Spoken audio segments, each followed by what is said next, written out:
Bharatiya Janata party सांसद और पूर्व केंद्रीय मंत्री संजीव बालियान की सुरक्षा हटाने का मसला अब गहरा गया है। पूर्व केंद्रीय मंत्री और भाजपा नेता डॉक्टर संजीव बालियान को यूपी सरकार की तरफ से मिली वाई श्रेणी की सुरक्षा को हटाने को लेकर विवाद गहराता ही गया था।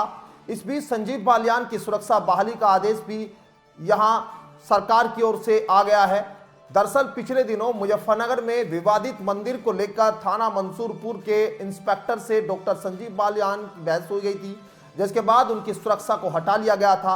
अब इस मामले में जिले के पुलिस कप्तान पर कार्रवाई की मांग की जा रही थी और यहां मुजफ्फरनगर के खानपुर गांव के लोगों और यहां समाज के लोग संजीव बालियान की सुरक्षा हटाए जाने पर शासन प्रशासन को लेकर काफी गुस्सा दिखाई दे रहा था, जिसके चलते यहाँ के स्थानीय लोगों ने 19 जनवरी को विवादित जमीन पर एक महापंचायत करने का ऐलान किया और बीजेपी के पूर्व सांसद संजीव बालियान कानपुर गांव में स्थित एक विवादित मंदिर की जमीन को कब्जे से मुक्त कराने की मांग को लेकर ग्रामीणों के साथ मंसूरपुर थाने पहुंच गए थे, जहां उनकी पुलिस इंस्पेक्टर के साथ बहस हो गई और बालियान वहां धरने पर बैठ गए। इसके बाद उनकी सुरक्षा भी हटा ली गई।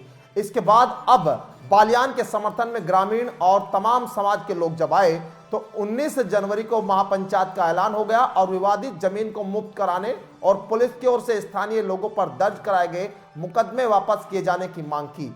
इस विवादित जमीन पर मंदिर प्रकरण का मामला अभी कोर्ट में विचाराधीन है। हालांकि अब डॉक्टर संजीव बालियान की सुरक्षा व्यवस्था फिर से बहाल कर दी गई, लेकिन कहा जा रहा है कि दिल्ली चुनाव को देखते हुए केंद्र सरकार ने यहां पर यह फैसला लिया है। डॉक्टर संजीव बालियान पहले ही कह चुके हैं कि मुद्दा उनकी सुरक्षा का नहीं है, बल्कि मुद्दा मंदिर की भूमि का है।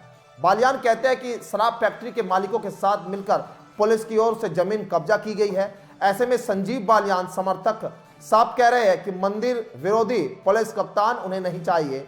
जब तक उत्तर प्रदेश सरकार कप्तान को भी नहीं हटाती तब तक आंदोलन भी यहां हो सकता है। तमाम ये बातें सामने आ रही है। हालांकि अभी तक इसको लेकर कोई औपचारिक बयान नहीं दिखाई दिया, लेकिन इस तरह की अब खबरें सामने आ रही है कि मंदिर की भूमि बचाने के लिए जो 19 जनवरी को महापंचायत बुलाई गई है उसमें संजीव बालियान के समर्थक मौजूद है। अब ये सुरक्षा जरूर हटा ली गई है, लेकिन अब इस पूरे मामले को लेकर क्षेत्र में चर्चा का विषय बना हुआ है। सुरक्षा जो है वापस ली गई है क्योंकि वायु श्रेणी की सुरक्षा केंद्र सरकार की ओर से दी गई है। यहां पर गृह मंत्रालय ने संजीव बालियान को सुरक्षा वायु श्रेणी की अब जब दी तो कहीं ना कहीं पुलिस प्रशासन और बालियान के बीच भी अब तनातनी, लोग इसको लेकर चर्चा कर रहे हैं कि तनातनी का माहौल, क्योंकि पुलिस ने सुरक्षा हटाई, यूपी पुलिस ने, और केंद्र सरकार ने इस सुरक्षा फिर से एक बार वायु श्रेणी की देकर यहां एक बार फिर बालियान की ताकत का एहसास कराया है।